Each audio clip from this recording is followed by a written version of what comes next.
your end? Yes. Excellent. Okay, and sure, whenever you're ready, Hermione. Okay.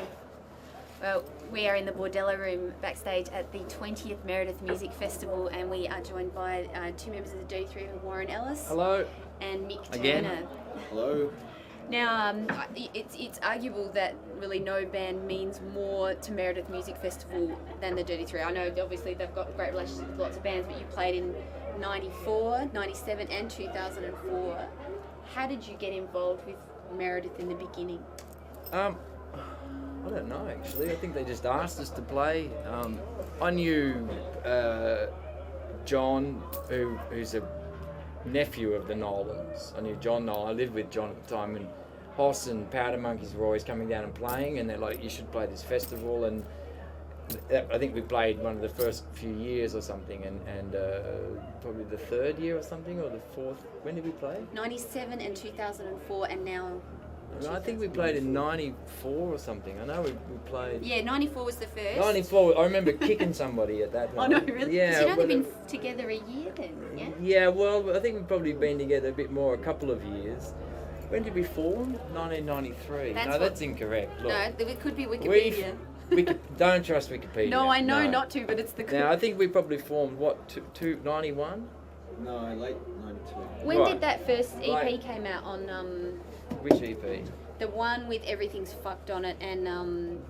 that was the album? Yeah. That one, I don't know when that came Because out. I saw you play in the basement of Big Star, because I'm from Adelaide. Oh, actually, I have the photo of that. Really? Yeah, my bum. Oh, no. One. Yeah, Yeah. It's that shot. That's from there, that gig. Well, we played then 94. I think we'd been together 2 years. Okay. I do remember that show because it was cold and it was on a different stage and it was sort of less populated. It would have been a different location, Yeah, it was a different I think, 'cause location. they moved. I don't know exactly when did they moved. move?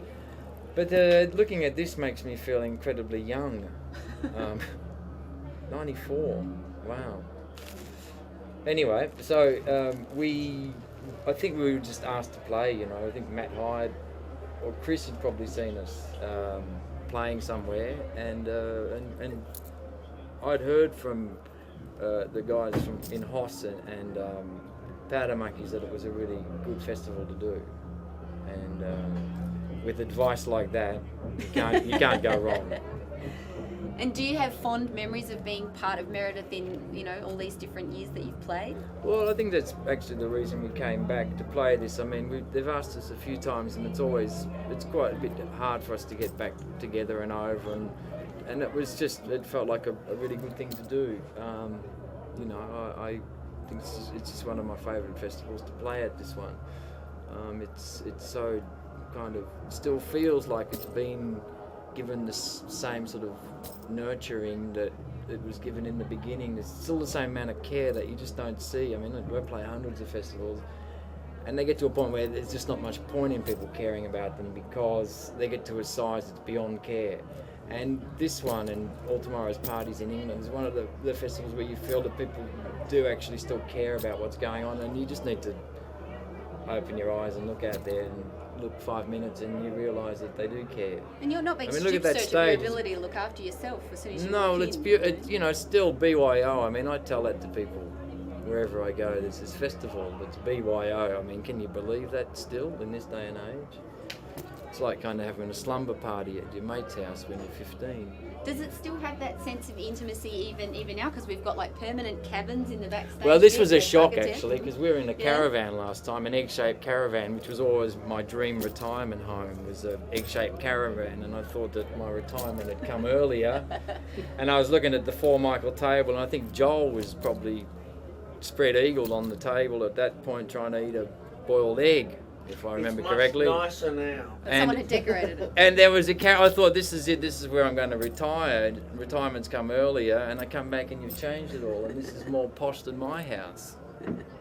So, It's very nice. It's a very glamorous little room, this one. Yeah. Now, because you're in Paris, you're still based in Melbourne, yes? And how does it feel to be back playing with the Dirty Three again in Melbourne at Meredith for you? Yeah, no, it's great. It's such an institution here now, isn't it? But Meredith was always, especially in those early days, it was like it took all the crowd that used to go to gigs in the city, Melbourne, and just put them out in a paddock. In the rain. In all their Fitzroyalty In uniforms. the sun. It was just great to see them out there. Like Seeing all these all these faces Yeah. you just see in the dark smoky halls. They bring couches. seeing all the kind of grungers and the goths walking traipsing through the paddocks. That was always good. And then just soaked. I think for a lot of people it's the one time they camp. Are you camping type people? Well, I did camp as a kid. I grew up not far from here, so I do understand. I can work my way around a tent. But I did camp with my kids recently because they insisted that we go out camping, and it was one of the worst sleeps of my life. It took me about 2 months to recover and about €2,000 of chiropractor bills afterward. And I just said never again. It's shit. What about Well- you? Were you a camper? Just a little bit. But I've actually stayed overnight at Meredith a couple of times. Even when we haven't played, I've come down, and it's always been a lot of fun. Sure. And you've got a big set coming up tonight. It's like a sort of almost a midnight set, isn't it? It's a late one, yeah. Do you think what sort of mood are you expecting the crowd to be in? And they'll have been Well, I don't partying in the know. rain all day. Slightly inebriated. Probably, I'd say probably kind of Chilled. drunk and cold and probably ready to curl up in their Ready to sleeping rock. bag and turn into a sausage.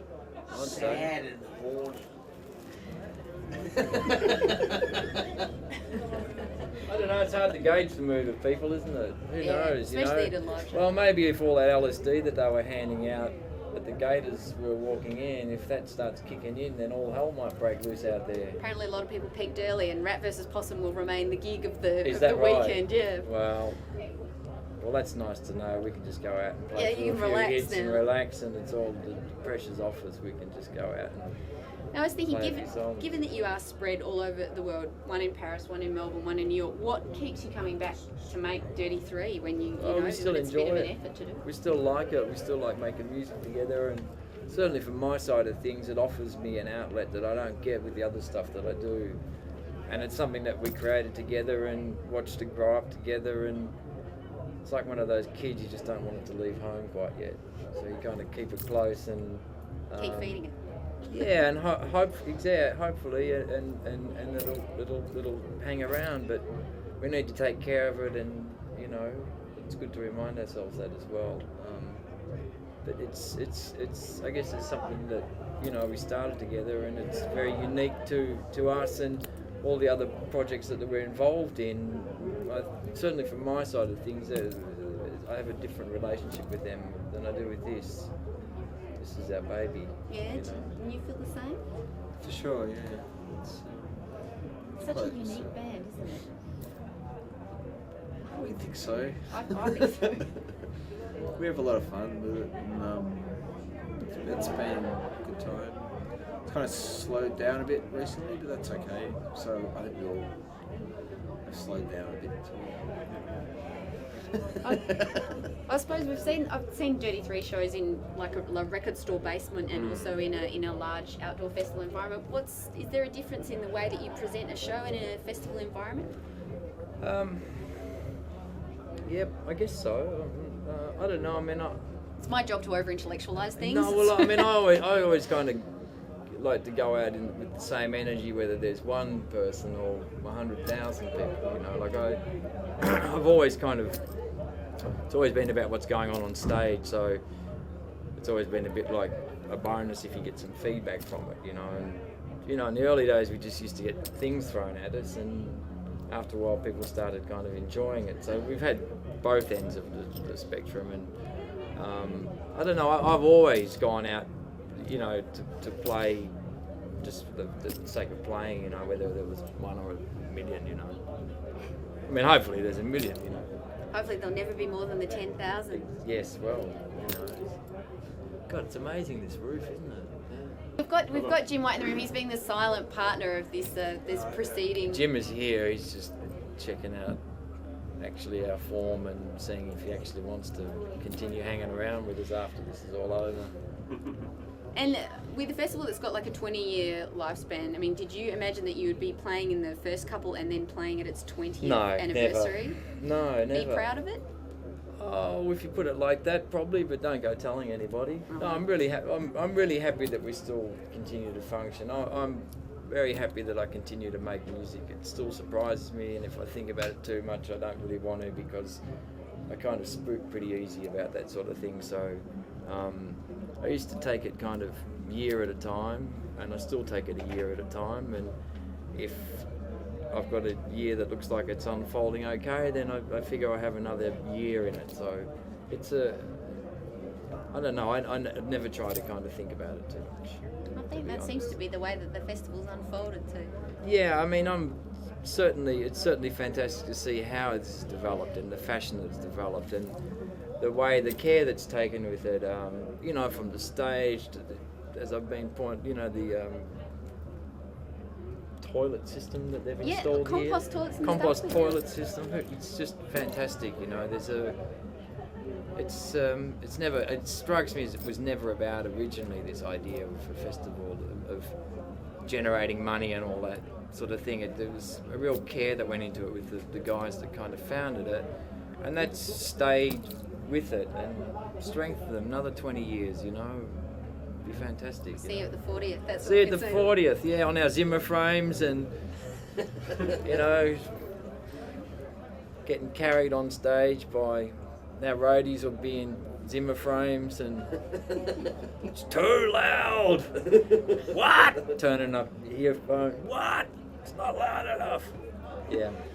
to another new crowd of What would that 20-something troopers. 20, I'm 45, that'd make it 65. When did Marlon Brando make Last Tango in Paris? Don't let age wear them down. Thank you so much You're welcome. for talking to us, and we wish Meredith a very happy 20th Yeah, happy birthday, and here's to 20 more, and beyond. Bring your own. And beyond that, beyond the 20.